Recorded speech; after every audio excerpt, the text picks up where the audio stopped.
What's up, guys, and welcome back to another episode of the Huddle. For those of you who don't recognize me, my name is Kelitah, and as always, I'm never alone. Hello, everybody. I don't even know, you know how people write on their podcast episode, what?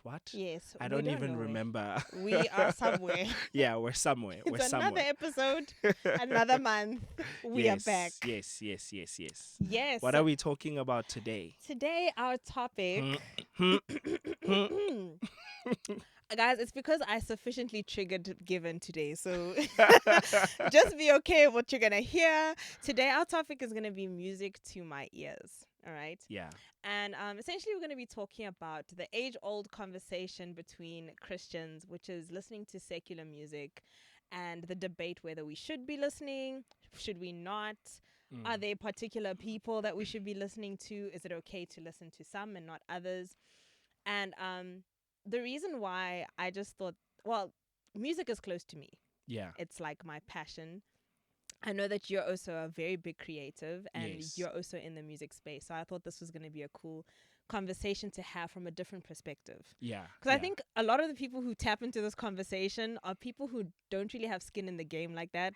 I know exactly what you mean. So we're gonna have this conversation. So I got given a little bit triggered Yeah. because I sent you a She couple of did. clips. She I'm did. so sorry.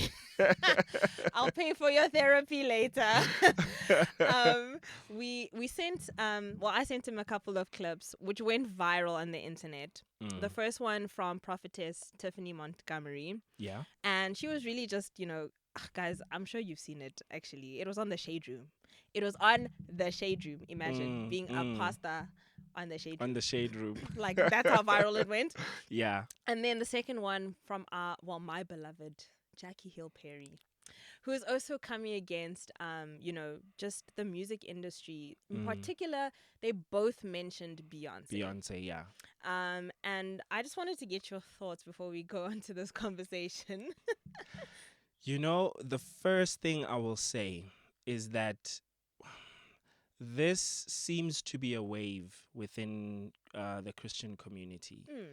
It seems this very conversation, it seems to come as a wave.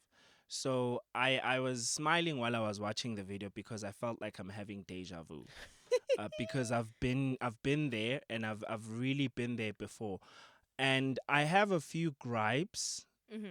I'm gonna just introduce that, right? I have a few gripes, while at the same time I do understand the heart.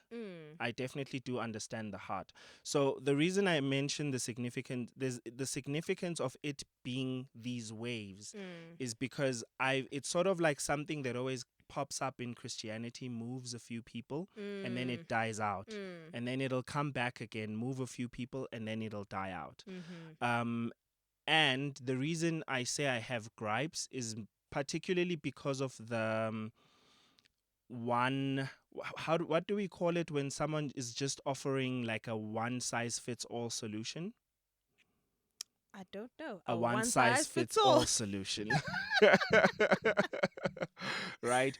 The approach tends to feel very one side fits all.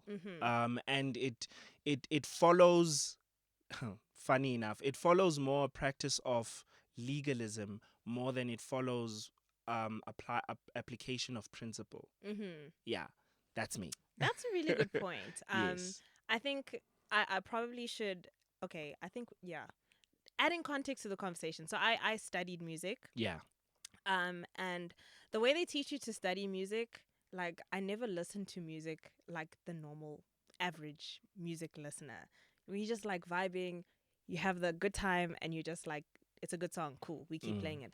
Like, I would be like, oh my gosh, the guitar line, I wonder what they're playing, and then like start writing the guitar line out, or the beats, or listening to the production. Oh my gosh, they're using this. So the way I understand music is a bit nerdy. Yes, I get you. To say anything. Yeah.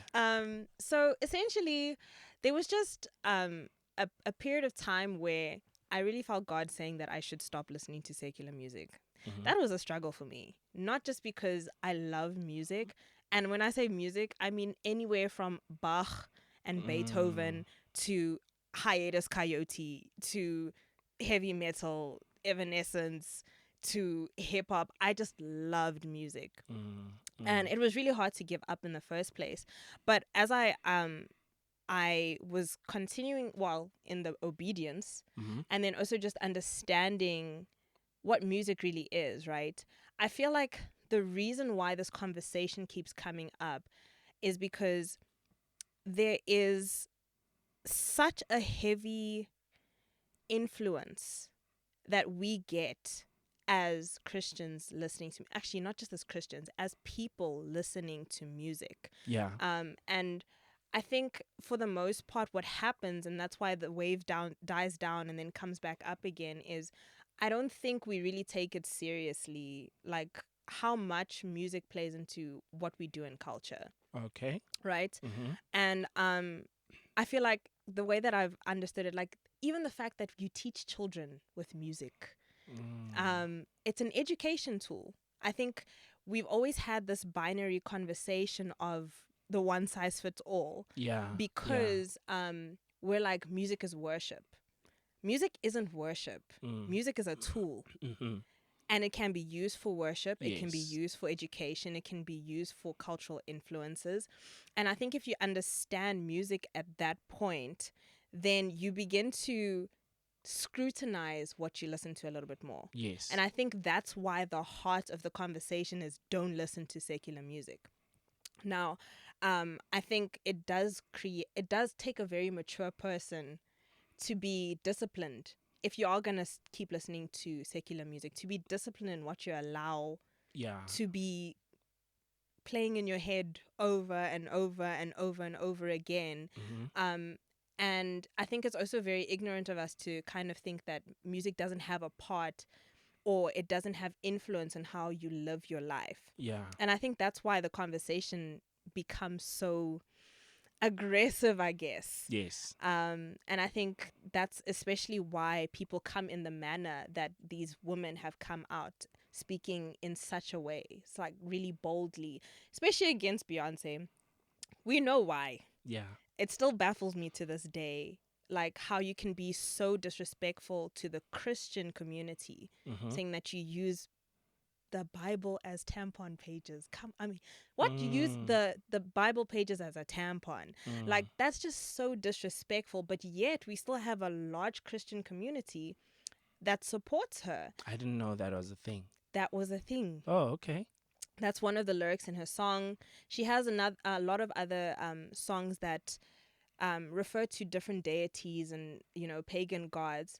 And then you have a woman who's speaking out against this, and in the comments, Mm-hmm. not the one that you watched, the Okay. original The video, original video. there Yeah. were a lot of Christians defending Beyonce. And it actually kind of grieved me, because I'm like, how do you regard this woman with so much love Mm. and respect and honor, while she's disrespecting the person that you claim to love and that you're devoted to, who gave his life up for you? And I think that's where this conversation has become a little bit more aggressive, Okay. is Okay. because the music industry is very aggressive in their narrative and their rhetoric of disrespecting Mm. our beliefs, and also just promoting such demonic things at the same time. So I think that's where people are getting their krach from. Does that make sense? Yeah. I particularly right now, I'm thinking of the idea of promoting demonic things. Mm. Here's why. Imagine yourself being an individual who knows, like, you're not really conscious of the demonic world, Mm. right? And you're an artist. Mm. And I think often what secular artists get accused of is being demonic, whereas what they're actually doing is probably not necessarily being intentionally demonic. Okay. And here, that's a very, very big distinction, because people who are demonic are very intentional about it, Mm. right? Like, there are people who have, and I hope I'm like the Making the point of, distinction. yeah, exactly, quite, I'm going to make it quite clear. So what I'm trying to say is this: you get a person who will do something but they have no idea what this even means or what it is. They just thought it sounds cool. Mm. You understand? Then there's someone who will do something, they know exactly what they're doing. They've done the research, they know who this person is, Mm-hmm. they know the history, and they know exactly what they're looking for from Mm. that source. Mm. And what tends to happen, and I understand if someone were to come with the sentiment that rather spit both of them out because you don't know which is which, Mm. right? I'd understand that sentiment. However, I think it's important to sometimes acknowledge that there are people who will, like, say for example, right, let's take Beyonce, since we're having a conversation about her, but I also want to place her within the umbrella of a lot of people in Hollywood, Yeah. right, or a lot of people in the arts. Like, a lot of them now are so famous that their dances are being choreographed by other people. Mm-hmm. A lot of them are so famous that they have rooms full of writers writing songs for them. Mm. It's important to note that Beyonce has songs where from start to finish she did not write it, Mm. right? In fact, many of those writers come out later to say, "Oh yeah, I wrote that song." Mm-hmm. So then it sort of brings me to the place of the reason I mentioned the dance moves is because she's obviously been accused of certain dance poses. Mm-hmm. I mean, guys, imagine yourself a dancer. Like, what pose? What are the chances of you posing like something demonic? Think about it, right? I mean, from the perspective Okay. of you being a dancer, what are a professional dancer? What are the chances of you literally coming up with a dance move, and it just so happened to be the silhouette of a Mm. thing? You Mm-hmm. get what I mean? I get you. Yeah, like what the point that I'm trying to get at is it is important for us as Christians to understand that we cannot we speak with a lot of authority, but Mm. there is concern when we make blanket statements, right? Mm-hmm. To say anyone who is doing this is what they're doing, stay away from them. Mm-hmm. And unfortunately, people who are artistic tend to not think that way, Interesting. right? People who are artistic don't think in that way. Like, there's a dude I know. I watch his videos. I think he's primarily on TikTok. He takes ink and then he blows it into a paper, Mm-hmm. and then he'll try and take that ink, that mess, and turn it into something beautiful. Mm-hmm. What are the chances? Like, just think about it. He literally blows and there's a shape, whatever shape that comes out, Mm-hmm. he then turns it into something beautiful. Mm-hmm. What are the chances of someone zooming into one of the things he's blown out and being like, hey, Mm-hmm. that looks a lot like. Mm-hmm. You get where I'm going with Yeah. this? Exactly. So it's not necessarily, I'm not necessarily saying this in defense of, or to say Beyonce is not. Mm.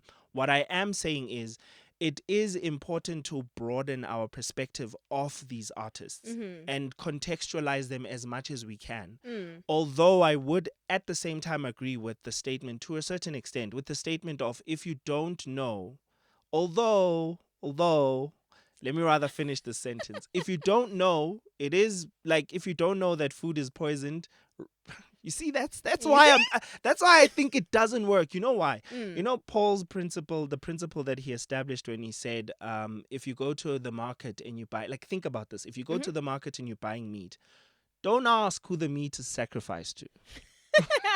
Like, don't You don't ask. need to know. I don't need to know.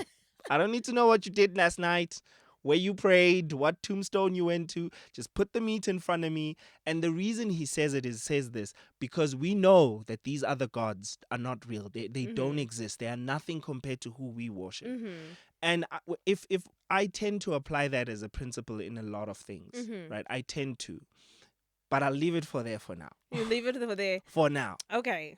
I see you. I think what I would, because you said something that was very interesting. You said, like, when you get to a certain level as an artist, which does make sense, when you're an indie and you're still coming up, you're doing everything. You're doing photography, mixing, mastering, marketing, everything. But as soon as you get to a level of fame, such as a Beyonce, Rihanna, whatever, you do have a team of Yes. people who are working for you.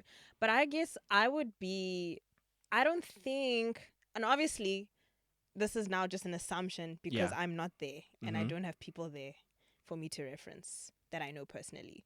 But it wouldn't make sense for me as an artist to, yes, you give the choreographer their job and the lighting person their job and stuff like that. But to say that you don't have power over these things Mm-hmm. is a bit weird for me. But at the same time, I think one of the things that Beyonce has been praised about is just being involved in her creative process a lot. Mm-hmm. So I think the thing that I guess bothers me, yes, you get a choreographer, yes, you get a songwriter, and a what. But if you're an artist at the level of Beyonce, I can't say that you don't have creative authority Mm-hmm. to be like, I get you. wait a minute. Or, like, for example, a good example is like Sam Smith Yeah. at the Grammys Yeah. dressed up like Mm. Satan. Yeah, you You see, understand? yeah, Like, you see, you actually brought up two different, well, you brought up one artist that is sort of the other side of the extreme that I'm trying to explain. okay. So, with regards to, remember that having authority is not the same as having knowledge. Okay. So, you can have authority over a piece of work, but it doesn't mean that you went and researched every lyric, or you went and researched every dance move or dance pose, Okay. and you were intentional about, listen, as you're choreographing this thing, make sure that you put this dance move, this pose, Mm-hmm. because I want it here, because I want to bring light to this, Mm-hmm. right? Those are two different things. So consider the career of someone at Beyonce's caliber, right? Mm-hmm. How many people do you think she's worked with Mm-hmm. in her? Imagine now having to go into every single dance move and making sure that none of it has any remote relations to. And I say Mm-hmm. this particularly with her, especially with other artists as well. The dance moves, especially, people will just pause and say, look at that, look Mm-hmm. at that. You know what's the thing, ne? Conspiracy theorists are Mm-hmm. created through the details, the Mm-hmm. details that the rest of us look at and we're like, really? Mm-hmm. I mean, like, really? Mm-hmm. And I'm not saying that the conspiracy theorists never have a point. Some of Mm-hmm. them, you're like, okay, yeah, that has that. You That have a makes point sense, there. That yes. makes sense. So the only point I'm making, quite literally, is this: it's not necessarily to say that there's no authority. Mm-hmm. What I make, see, this is another thing that in the modern age we've come to confuse. We've come to confuse intent.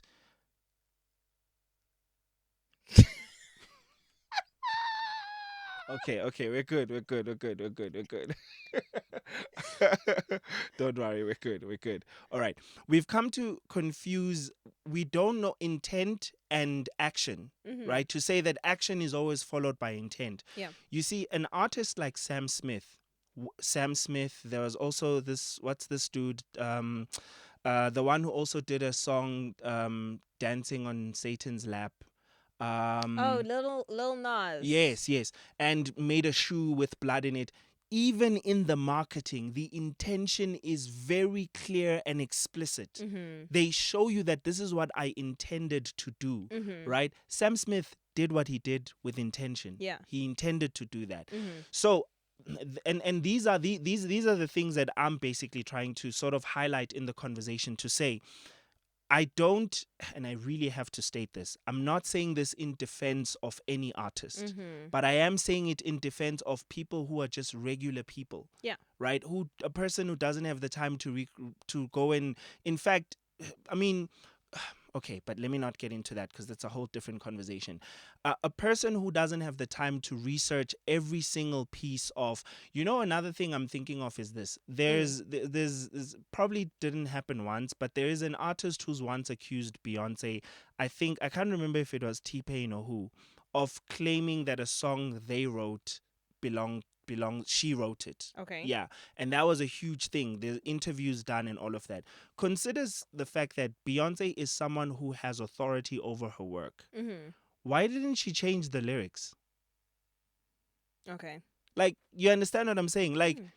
it's so embarrassing to have to deal with the press of someone who is a reputable artist, Mm-hmm. who went out, wrote a song, gave you the song, and when you claim you wrote the song, now they Mm. have to go out and say, no, you actually it's not like it was an It's not unknown subtle. Yeah. artist. Yeah. You understand what I'm saying? So what I'm trying to say is, I do agree. Yes, definitely. Obviously, artists of all calibers. If you're employing people, you have responsibility and you have Mm. authority. But what I'm trying to point out is the fact that if I'm receiving lyrics, and if lyrics are being written for me, if I'm being choreographed, and considering the fact that Beyonce is not just or an artist of her caliber, not just her, Mhm. is not just focused on the song, on the choreography, is not just focused on this woman is now producing films. Mhm. Right, her music is now turning into films. Thinking of the time when the thing is going to be performed. Mhm. If that's what my production looks like, Mhm. now here's the point. The only point I'm making, right, is that going and looking at the symbolic meaning of everything I say and everything I do, Mhm. to an extent, can be looked at. You can look at it as ridiculous, but and this is also now might someone might be saying, okay, okay, let's boycott the writers. Let's find those people and boycott them, which actually proves my point of this is a very nuanced conversation. Mm. It's a very complicated and nuanced conversation. Mm. And that's actually the main point that I'm getting at, that it's not cut and dry. I It's see not you. always cut and dry. I see you. Yeah, it's definitely not always cut and dry. And for me personally, I believe a lot in principle over just, making legal, being legalistic about it, or making a blanket statement Okay. that you just have to flush out everything secular. Mhm. Yeah. Like for example, if do you would you go to a secular talk, an inspiring conversation? Probably not. Would you go to a motivational talk, a secular one? Here's Probably actually a not. better here's Okay. a better approach. Would you go and listen to a by secular, I mean that this person you're not going to have a conversation about salvation, Mhm. but this person is good at solving business problems. I don't know, because that's not my personality. I That's get the you. thing. Mm. So, yeah, that's not my personality necessarily. I think for me, okay, I think let me just also like flesh out what my perspective is. Mm-hmm. I think that okay, by saying that I don't listen to secular music, I Mm-hmm. don't want to say that I only listen to worship music, Yeah. because I feel like that's a distinction as well. I think there's really good Christian music about every topic, Mm-hmm. love, breakups, nene, whatever. I think we're in a place now where there's a good amount of everything Mm. in the Christian space. If you want hip hop, Mm. listen. I say that Mm. because the problem with Christian, actually, that's a topic. Continue. That's actually something I wanted us to get into in a short Okay, while. cool. Yeah. So obviously, I love music, so I Mm-hmm. wasn't just gonna stick with my three Hillsong songs. Yeah. Yeah. And I did go and have a good look, and I found really cool artists. You have Christian lo-fi, you have Christian hip hop, you have Christian R&B, you have Christian this and this and this and this. And I think I appreciate people talking about topics that we go through in everyday life that I can just vibe to, but has a a good solid sense of this is not nonsense that's outside of the Bible. Do you understand? You know, so I do think there's a place for these kind of things. And I also do recognize that there are probably artists who sing songs that aren't terrible to listen to. I don't want to not acknowledge that. I think where a lot of people are coming from is I don't think a lot of us are that aware and cognizant and that critical in what we're absorbing for us to say it's just fine. And I Mm-hmm. think that's where my stance is.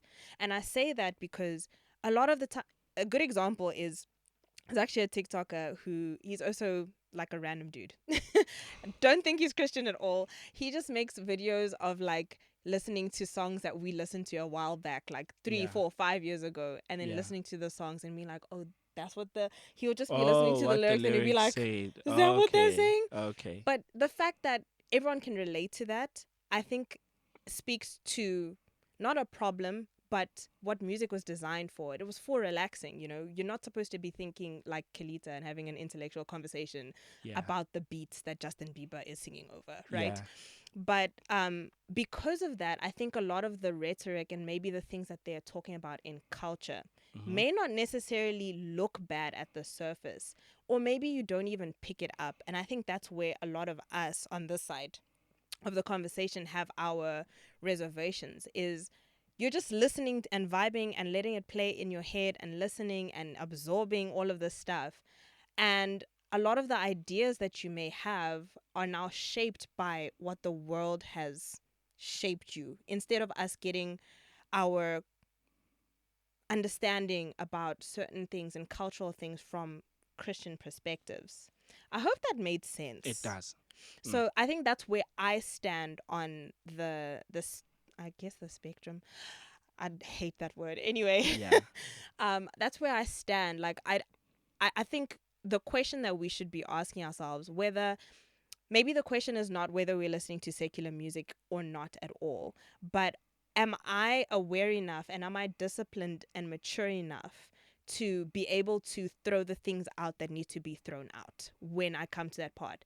Am I going to be disciplined enough to actually look at what I'm listening to, Mm-hmm.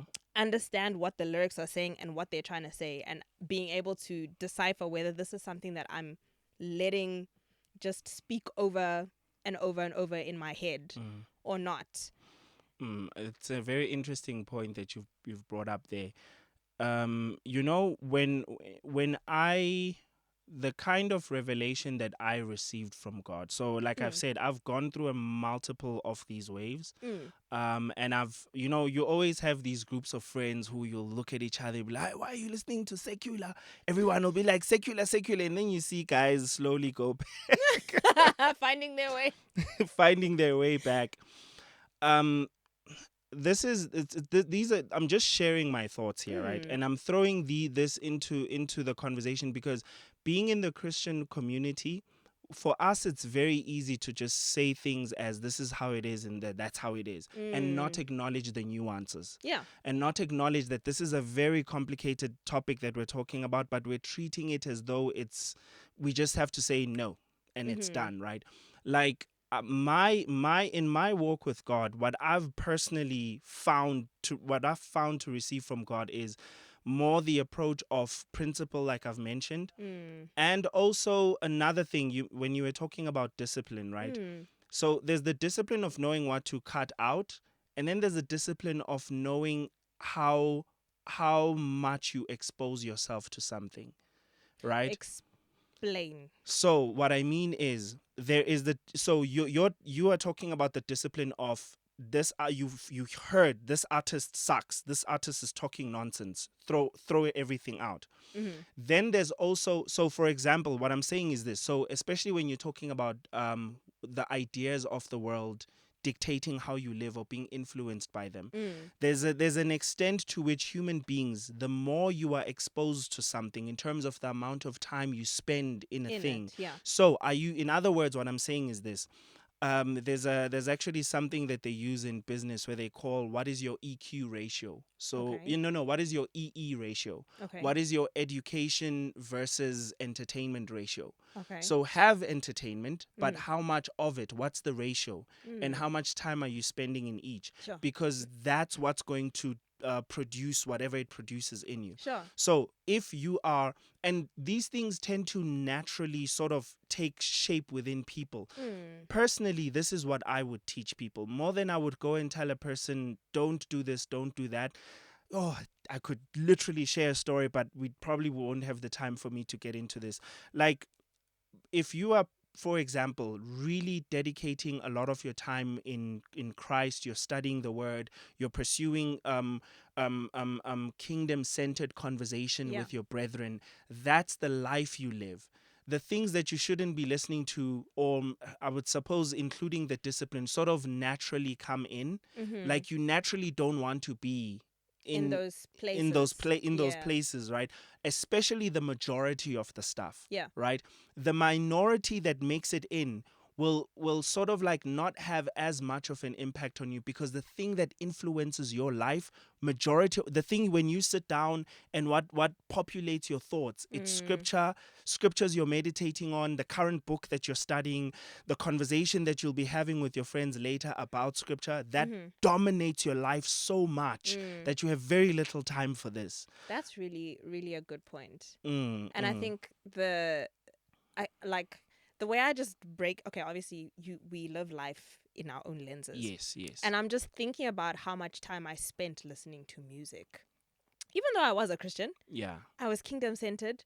But I think that's such a brilliant point that you brought up, is evaluating what are the ratios. Ratios, exactly. What are the ratios of what am I consuming constantly? Because Mm, um those are things that I think we don't want to be willing to have that conversation. And I think why this conversation keeps coming up is I think people are just concerned. They're Mm. seeing people who are struggling to live as a Christian. They're struggling to get, maybe they're baby Christians. They're struggling Yeah. to walk and get up to this. And you're listening to so much nonsense. It's Mm. confusing. We Mm. can't just say that, no, it's just music and you're not going to be affected by it.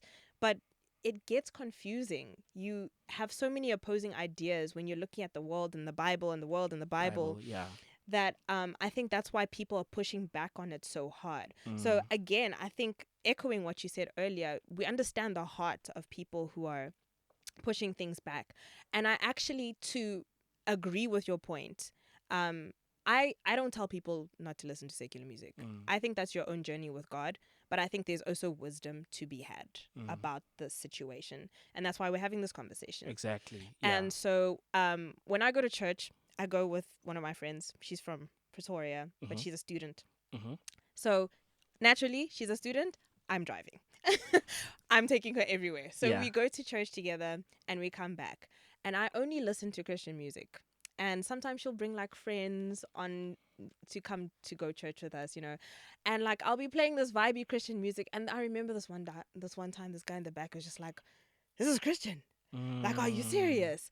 No, please send the link." That's like an evangelism kind of tool if we think about it. But we'll pause that there. Yeah. I never told her to get rid of her secular music. I never did. But it was really funny that over time, she just got rid of it. She just Mm. started to, again, just confirming what you said. You just get Exactly. over those things. It's not part of your personality. It's not part of it's not in your appetite. Yes. Yeah. And I think that's also something that we need to be cognizant as Christians, is to model the life and let your influence be what people grab onto. And I've Yes. just began to realize the power of that. That I never had to go and say, "Hey, sweetie, that Mhm. music is Mhm. demonic, Mhm. babes. Mhm. Did you see this interview that she did with this person and she said she was a witch?" You Mm. understand? I Mm. never had to go that far because she just watched me living, and she watched me living with integrity. That I Mm. didn't just one day when we're going to church, it's only Christian music, but when I'm picking you randomly up on a Thursday, Okay, I we're get blasting you. nonsense. Mm. Mm. And I think that maybe the approach that we need to, I guess, get people out of that lifestyle, I assume, Mhm. is just to be able to live what we say. You Yes. understand? Yeah. Yeah. And yeah. And I think it's also my concern with regards to people that are on the pulpit, right? Because it's what I wanted Mm, to mention earlier. It's like when I was talking about my personal revelation with regards to for me, God spoke to me a lot about where am I spending most of my time, sure. because scripture and relationship with God will autocorrect you, right? Mm, It'll definitely auto, and it doesn't mean that just because you had that one day and you listen to a bad song with an artist, you don't know what that they're a witch or not, because that's another very important thing, that more often than not, people don't care. about the extra I life. don't care what you were doing yesterday. In fact, here's the scary thing, right? Mm, Christians making Christian music are living some of the most ungodly lives. And that's honestly. a tough one we don't want to have, right? Yeah, That's a conversation that also needs to be had. That the definitely. Christians that are making music are living, and which also goes to the point, and this is something I battled with, because I Mm, remember there was a time when I was listening to a particular artist and people were talking just about how that artist is. But the way I connected with God through their music, sure.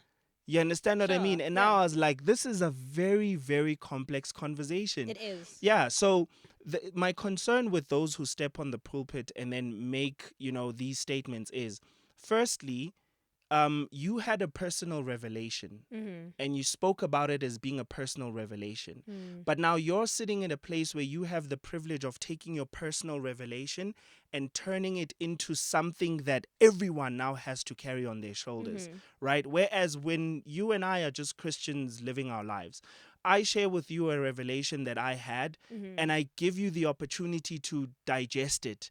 You might not be there yet, but I'm trusting in the process of you spending time with God. Whatever solution or whatever God leads you into, that's what's going to happen. Now, I'm not saying that to say that the people that are on the pulpit saying, stop doing this or stop doing that are wrong.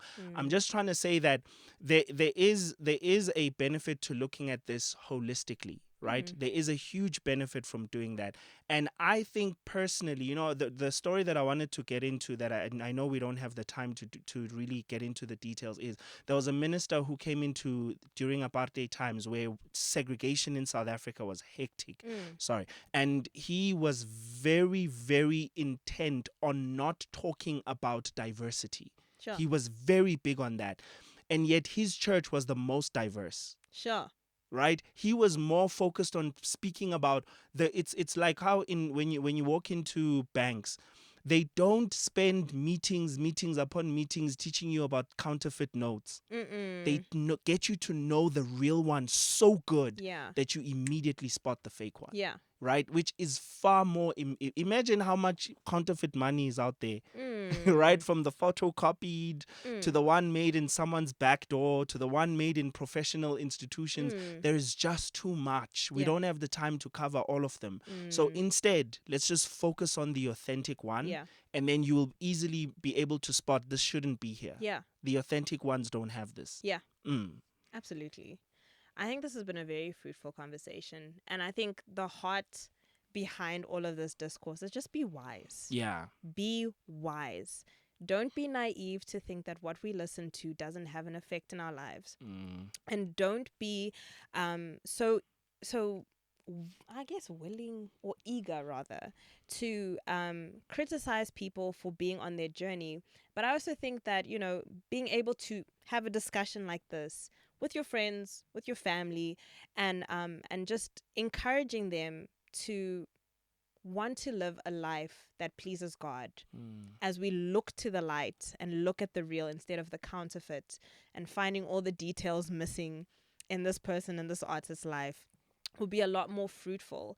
And yeah, just know that you are loved and that you need to share this and that you need to comment and you have to like it, because why did you watch this whole thing just to not like it? Rude. But anyway, this is all from us. I hope you guys have an incredible week wherever you are, incredible day, and we will see you on the next one. Peace out. Peace out.